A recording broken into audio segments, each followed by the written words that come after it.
Representing South Nashville, American Muslim Advisory Council member Sabina Muhuddin. Sabina, thank you for your question. Good evening, ladies and gentlemen. As a representative of South Nashville, you know that South Nashville is one of the most diverse areas in our city.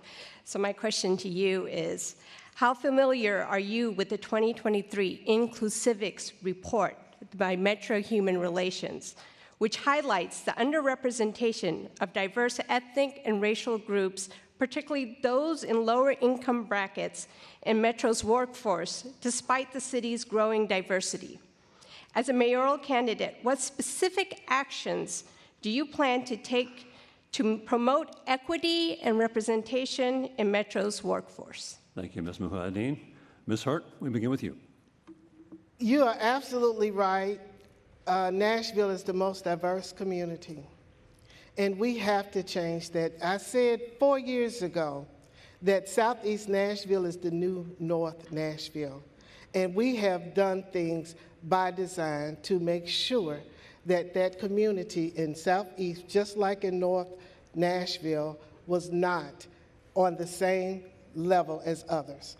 We have a tale of two cities, and I am going to ensure that we bring more equity and more parity in the job creations, exactly what I did with workforce development. When I created that program, and we got over 500 people's jobs that came from Southeast Nashville, from all four quadrants, East Nashville, West Nashville, and North Nashville. We put 2,000 people into training to ensure that they were able to get some gainful employment. I will continue to do that as mayor. Thank you, Ms. Hurt. Mr. O'Connell.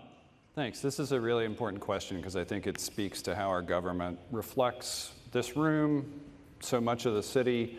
We are supposed to serve you, and in order to do so, we must resemble you. We must make sure that the city is operated by people who live here and look like everyone and have the lifestyles of everyone in the community. And as a proud graduate of my city academy in 2014, I was one of a number of neighborhood leaders that worked with immigrant and refugee communities to make sure that everybody was building the stronger fabric of a new Nashville together. I didn't just review the latest Inclusivics report. I worked closely with Tom Negri, a former director of the Metro Human Relations Commission, on the release of the original Inclusivics report, and then watched as we did a very important expansion of that into Metro schools. What this teaches us is where we're falling short in diversity and inclusion and equity in Metro government. And I expect as mayor that our Human Relations Department, as well as department heads, will review that personally with me, and we'll make progress meaningfully. Thank you, Mr. O'Connell. Ms. Johnson. Yeah, so I grew up on that part of town. I went to Glencliff Elementary and Berry Elementary, and I saw how diverse it was. I actually went to the meeting to see the presentation of the report that they put out. It was beautiful, very visually pleasing, so shout out to the group that is engaging our government to figure out who we're hiring, how much they're being paid. Something that we've all heard of is a school to prison pipeline. I want to start creating a school to CEO pipeline, school to our federal government pipeline. And so each areas of our government we're integrating into our schools to funnel our kids inside of there. And so we have very diverse kids in our schools. And so I feel like that would really help with ensuring that we can diversify our government much more. Thank you, Ms. Johnson. Mr. Yarborough. Trust is the most important currency in leadership, and we in Nashville have some serious work to do to make sure that we're building trust, especially in communities that have been historically neglected. Oftentimes, South and Southeast Nashville has not received the same investment or the same opportunities to fully participate in the city.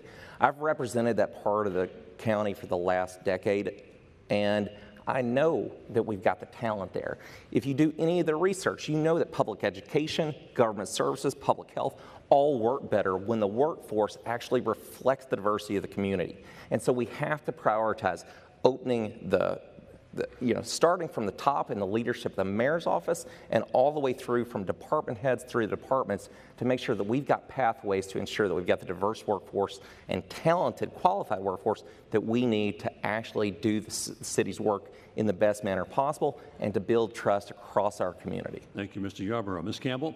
One of the things I love most about Nashville is what a wonderfully diverse city we have. When I ran for Congress this past year, my favorite thing was to spend time with our immigrant communities in South Nashville. It's such a rich and important part of our culture. And being in the state legislature and seeing that our diversity is under attack right now, as we saw this past session, it's even more important that we make sure that we support diversity and we reflect diversity in the workplace, and that our administration reflects the diversity of the people of Nashville. There is incredible inequity, and that is not okay, and we need to make sure that we address that immediately, and that will be a priority in my administration. Thank you, Ms. Campbell. Ms. Rowley? Yep, thank you for that question. And I want to start from 8th and Broadway, where I graduated from Hume-Fogg High School. This is Teacher Appreciation Week. And there I really learned to value the strength of the diversity of our city. Going on to Stanford University and then later leading the global expansion for World Strides to 55 countries, I showed and led teams that not only diversity was a business goal, but it also became a community goal. Here in my teams at Quaver on Music Row, and then serving on the board of WPLN NPR, the teams that I inherited were significantly less diverse than the teams that I left. And I would challenge us all to say, when diversity is shown as a strength to make Nashville a global business leader, everyone from every corner of the city will buy into that and see and feel the benefits of that. Thank you, Ms. Rowley. Ms. Wilhoit? The word is intentional. If we're going to make any type of change to inequities, we have to be intentional. I would do in Nashville, Davidson County, as mayor, the same thing that I do right now as the assessor of property. I intentionally increased the number of African-American males that were appraisers. We had 4 when I started out, now we have 15. I intentionally increased the number of women appraisers. I intentionally increased those who were making $32,000 to $33,000 as entry level. Wow, how in the world in 2016 were they able to make it on that? I intentionally made entry level pay to be above 40. You have to be intentional. You have to be courageous, and you have to do the work and not give excuses, but do what's right. As mayor, that's what I would do. Thank you, Ms. Wilhoit. Ms. Brooks? Education starts in the home, and only a healthy child can learn. With our administration, we want to look at what diversity of our teachers. Nashville Public Education Fund, I had a meeting with them, and I learned that diversity, our students, 51% over, but what is the diversity of our teachers? How many minority teachers do we have? As mayor of Nashville, we would like to increase the recruitment of minority teachers and male teachers, but you can't do that if they don't have the pay and they can't afford to live here in Nashville. So as mayor of Nashville, our administration would look at education. You have to look at education. You have to look at who's teaching your children.